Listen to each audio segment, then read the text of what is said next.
Welcome back, baby dolls. Let's look at CHAINLINK again today. I have a target for CHAINLINK of about $180, and we're going to go through how we derive that. So we have this cute little Peppy, and he's going to the moon, to the sky. We're going to push him aside. We have CHAINLINK here. So there's a lot of coins you can buy and hold, and you want to be holding something that gives you conviction. You can research it, you understand the team, the mechanics behind it, you understand the community's active, you can go on Twitter, you look at their memes, do their memes make you laugh, are they relatable to other people? You have to be looking at that, because crypto is like a tribe. And when we derive these for CHAINLINK, they tick the boxes, but is there any substance there? So let's look at the price chart first, because this will tell us where the fundamentals are probably going to go. And I want to see, can we see this on the chart to be able to derive any future adoption or anything coming for CHAINLINK? So in the previous bear market, CHAINLINK launched, and I went from the bottom to the very, very top. And CHAINLINK here did a 446x. 446x. So the price down here was like, 12, 10 cents, went up to around $54, 446x. Now, we are so scarred from this curse of the year 2022 where everything scammed, rugged us, and there's just so much disappointment. I feel everyone's pain. Whatever pain you're feeling, it's worth a lot, but multiply it by about 400, and that's what I feel right now.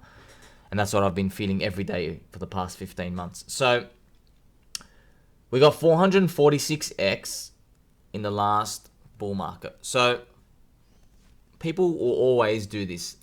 They will make a mistake and they'll go, yeah, we're going to the moon. And then they'll reflect this in the next cycle and they'll go, yeah, we're going to go to the moon again. So if you do, I'm not even going to bother doing 446x from $5, and you'll get your, let's just for fun, let's just see what this is going to be. Like if you really, you're going to get $2,000 link. Okay, so you're laughing at this now, but this is the type of mental gymnastics people will do after you've got green candles. So when you're like looking at a chart that's doing this, when it's right here, when we're pumping, because you got to zoom in. You don't know what comes after. You're like, oh my God, here we go, right? This is where people start doing the, hey, last time we did 400x, so we can do 400x again. And you will see people reflect this on their charts. And what they will do is, let's just draw a line. They'll get a line, just get a line here, and they'll go, hey man, like, if we did it last time, why can't we do it again? And that's what they'll do. And this is obviously a trap because we have diminishing returns, liquidity gets harder to push, and unfortunately, we have a lot more paper hands now in crypto. Because back in the day, back years ago, people didn't have 30, 40, 50k in crypto. They did not have that money. They didn't put 6 to 12 months of their income in. Back then, they put like 3 days. And I'm not even joking. People put like $300. So they didn't care even if they were up like 80x. Who cares? Oh wow, it's $300 to 24k and I've waited 3 or 4 years. It's not changing anything, Got to pay a third of it to tax. You understand? So they were more inclined to hold, and that's why we got the 100x's back then. We got nothing 2022. It's diminishing hard. So we know this, and how can we reflect this in the charts? One way I apply it is I'm going to go super conservative from now on. If we did 446x in the last cycle, I'm going to divide it by 10. Divide that by 10. We get about 44x. Let's just round it down to be conservative. A 40x. And I've done a 40x from this low, assuming it's the low. I mean, it could still go lower and screw us, right? Like we've always got the, oh no, it's actually the end of the world. But if that scenario doesn't happen and we've actually bottomed out, then we get some sort of friendship path. And the friendship path brings us up to around $220. But why do I say $180? I say $180 because I don't want you to be holding for that 200.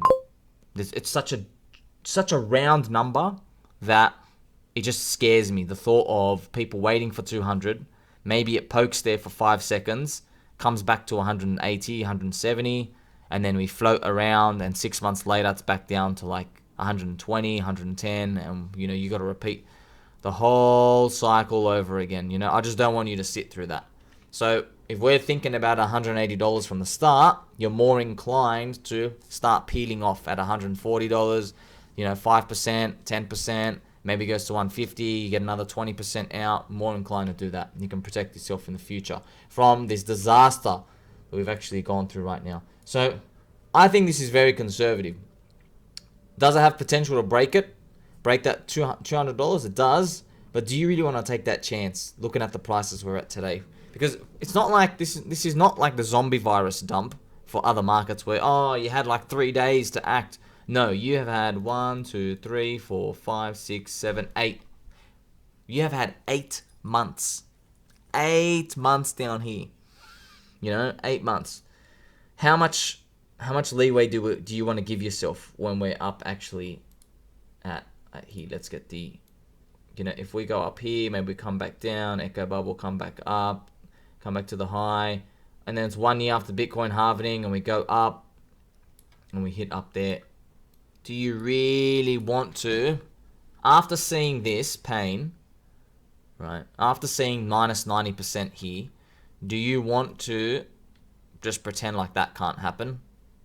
Do you want to pretend like that can't happen? Because it's rough, man. It's really rough. And I don't need to remind anyone. Well, everyone's going to forget this pain. Everyone's going to forget this pain. The excitement in the market that happened during this time period, people forgot that crypto literally went minus 99% down. Cardano went minus 98% down. Many other coins went literally minus 99% down. So they forgot the pain. So that's why I always say, you will always hear me say, don't underestimate the power of 2 green monthly candles. That's all it takes, man. Look, these are monthly candles here.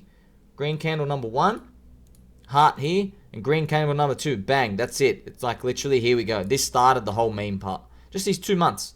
2 little months here. Let's go to another one. Because they're really powerful, man. Just 2 green monthly candles. You will be amazed. That's it. That's the start of it right there. See? You see? These two green monthly candles. And then you have another one. Oh my God. Once you get 2 green monthly candles, people are like, oh, I was long the whole time, baby. I was made for this game. People get very, very cocky straight away, And unfortunately, on the downside, 2 red monthly candles is, why do I even live on this earth? So this is just human emotions. They get reflected in the charts. I would want us to think about $180 exits. I want to be really wrong. Yeah, I want it to go up higher. I want it to go up $1,000. I think it will hit there. I really do think it will. I just don't know for how long. And I don't know how long it's going to make us wait. Might be this decade. I hope it is. And you're going to be earning yield with staking along the way. It's going to be great. And the most important chart is actually the Link ETH chart, because you want to make more Ethereum. But having a look at this, at least we know we are not going to be trapped. Because I have divided the previous cycle by 10. A big fat 10. And we already know. So, even Vitalik in his latest interview on Bankless. So, Vitalik said the low-hanging fruit is mostly gone. And there will be an apple, and there will be a banana, and we'll also put a kiwi fruit. So, Vitalik said the low-hanging fruit's mostly gone. And this is, we've done a DEX, we've done stable coins. Most of the coins just go to 0 anyway. It's just disgusting. But we've created that stuff, and alt layer 1s, the narrative of we're going to be the next Ethereum killer, that's been done now.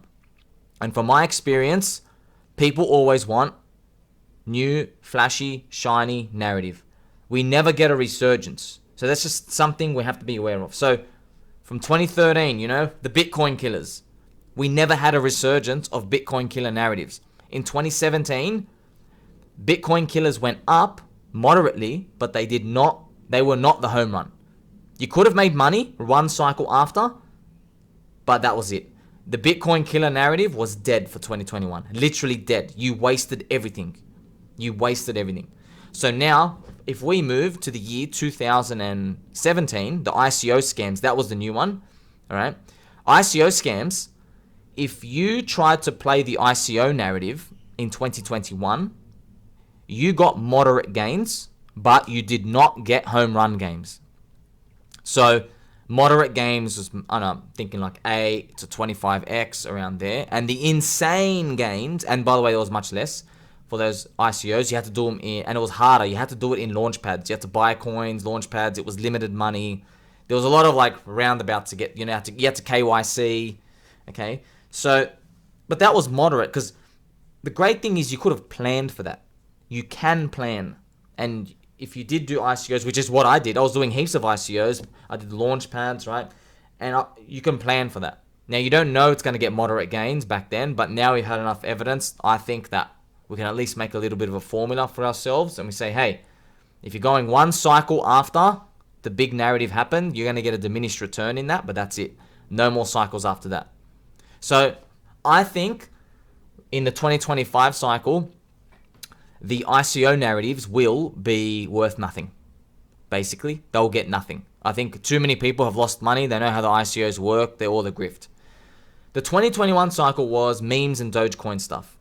And we can use that and think, okay, we got to buy memes for the 2025 cycle. Right? We're going to buy these groups. We're going to get moderate gains. We won't get the home run hit, but we're going to get moderate gains. So we've gone through all this low-hanging fruit, right? Most of it's gone.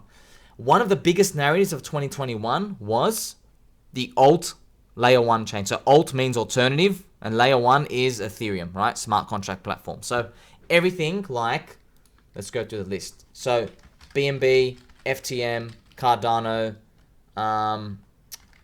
Solana, I mean, even XRP, nah, not really. XRP never had their ledger. If XRP released their ledger, they would have been able to do it.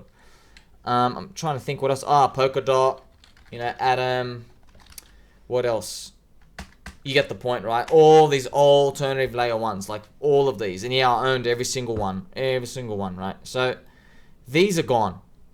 This is gone. And you know what? I'm going to have to put a little poopy emoji because alt layer 1. So alt layer 1's, the narrative, it's done.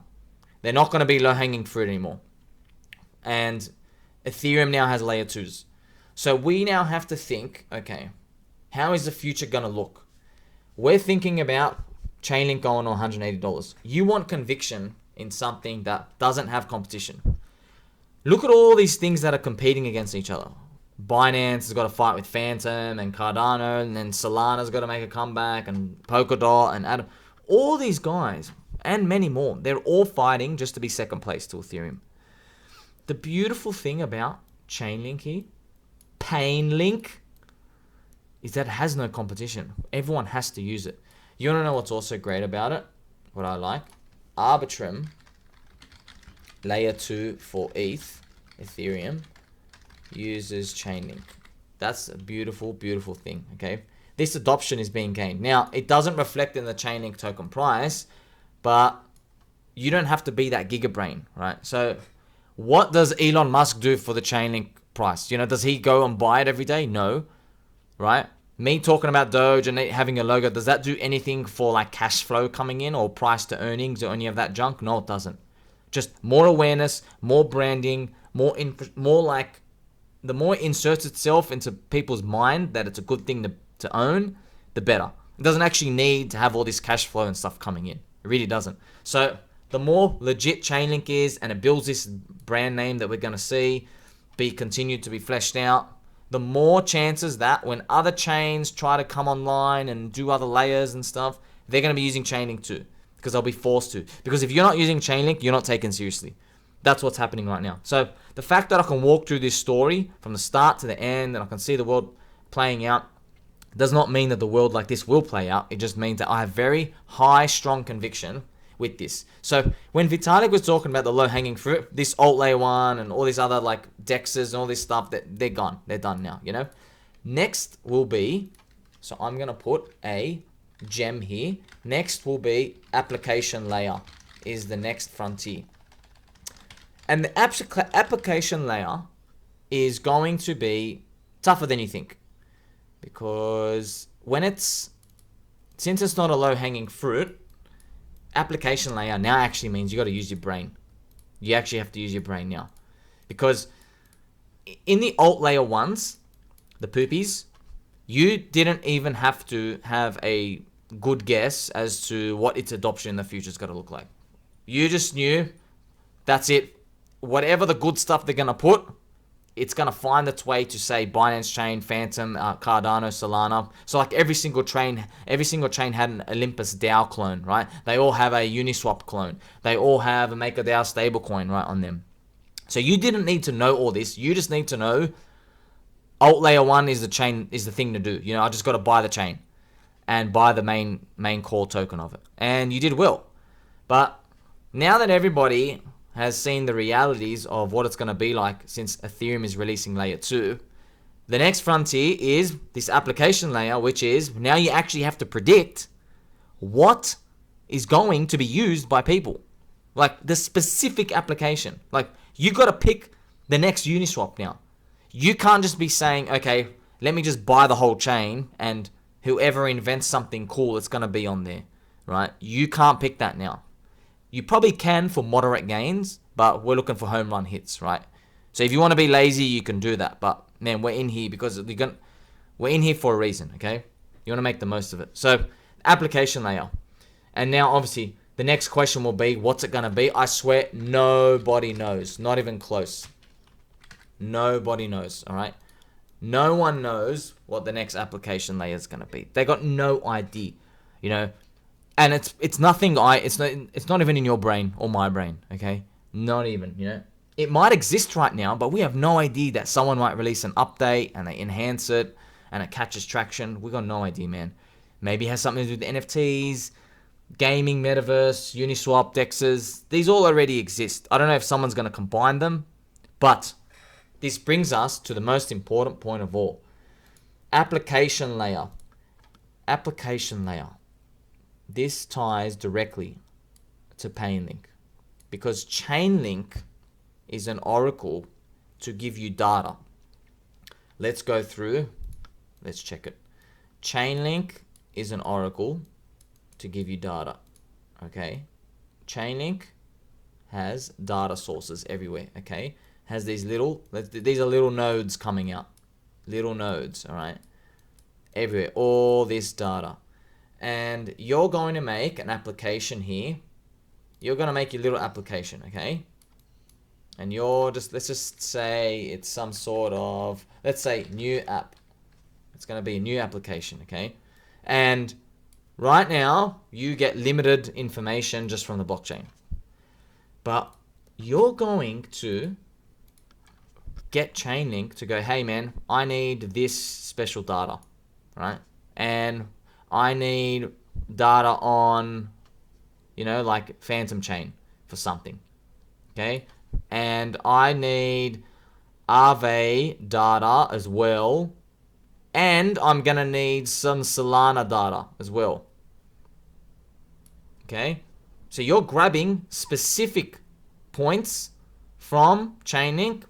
That's what the developers are doing. They're grabbing specific data points. They're grabbing streams of data that CHAINLINK is feeding it to them, and now you don't have an app anymore. They're actually called smart apps, actually called real smart apps. So right now we have smart contracts and applications. So as you know, instead of dApps, right now we have dApps, right? Decentralized applications. But now we're actually going to have smart applications, smart dApps.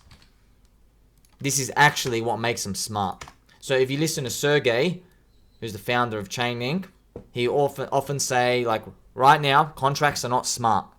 But CHAINLINK makes them smart. It unlocks them. Now, they can talk to each other. They can really do some complex stuff. So, I don't know what someone's going to create. They're going to make the next 1000X. There's going to be a lot of poopy coins and a lot of poopy ideas and a lot of things that are going to come too early. I don't know what they're going to be. And we got a hedge that we don't know what they're going to be, right? So maybe we just never catch on. Maybe it happens just like let me ask you, dog coins and SHIB came out. Did you believe that was the next frontier of crypto? Dogs and Ponzi's? Because it was, but nobody believed it. They all went to the moon, nothing else rallied, and then the whole market tanked. So we can't be judgmental. We have to say, okay, the market wants to take the world in this direction. Screw it. We got to abide by the rules, you know, if you want to succeed, which what we're all here to succeed. We're all warriors. We're going to win. So CHAINLINK is going to help make these applications smart. And the great thing is you don't need to bet on that specific app. You don't even know what they created. Maybe these guys are bastards and they have ICOs from VCs and they're going to dump on you anyway. Maybe. But maybe it might unlock an idea for other applications to be used. You know? Maybe that happens. Just like Uniswap unlocked it, but Uniswap had VCs and insiders that we can't trust. They owned everything. We can't, you know, maybe they give you a tiny little airdrop, but you couldn't participate in it. But it, you know, allowed everybody to fork other coins, and you could, you know, everything branched out from there. So all these permutations and combinations, they complicate stuff so much. But the beautiful thing is, look what they're doing. They need CHAINLINK data. They need CHAINLINK data. So we've walked through this. I can now see. That's why I can see in my mind, and you should now be able to see in your mind. You can see a path here. You can see that there's dApps that come here. Let's get this little thing, this little target up here. There are smart dApps, and there are lots of them. Okay, lots of them have been made. They're grabbing different CHAINLINK data points. People are plugging in nodes. People are creating new low-hanging fruit. That's what they're doing basically. And they're going to be using CHAINLINK. So that's why I like this path. I can see this path forming. I can see this path forming today. Yes, you need to be a visionary. You got to look forward, but you're listening to me for a reason, okay? Because you know this is high value content. You're not listening to these people just doing 5-word tweets, trying to make people laugh and just being desperate for attention. This is actually high quality stuff. I've done thousands of hours of research here. I'm handing it to you. I don't know where the price goes. This thing can still fail.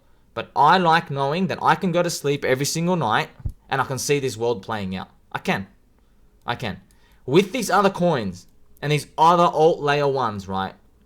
Like, I just want you to think, look what you're competing against. Like, you better pick the right one, man. You don't pick the right one, you're screwed. You're absolutely screwed. And the final thing I'll let you know is that with these alt layer ones, for an example, with these alt layer ones, if your coin, right, just does this, okay, but another coin goes like plus 200% and ends up winning, you are in the poopy, okay? You are in the poopy and you have missed out on the winner. So maybe the target to the top, let me grab one of these. The target to the top for you has now changed. So let's say they both hit $10. Now they're back to $1, but this thing goes back up to $3. You now have to sell your poopy coin at minus 90% to buy something only minus 70% down, which hugely impacts your multiplier. So maybe your total multiplier for this is gonna, okay.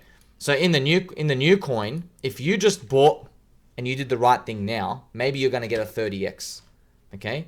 But if you wait, you might only, if you're correct, you go down to 8x, for example. And this will go a very, very, very long way to recovery, because you might not even recover your portfolio. If you're down like 90% from the top and then you rotate into a winner and you wait too long, even when it gets to the target, which is like the bull of bull narratives of all time, Ethereum 10K plus, you're not even recovered fully. So you have to act now with this dirt to treasure. So if you have poopy coins, what I will do is, I like sleeping with this every night. I don't care that, yeah, maybe this doesn't do another 100x. I don't care. I know this is coming. 30x is plenty. So until next time, friends, I'll catch you.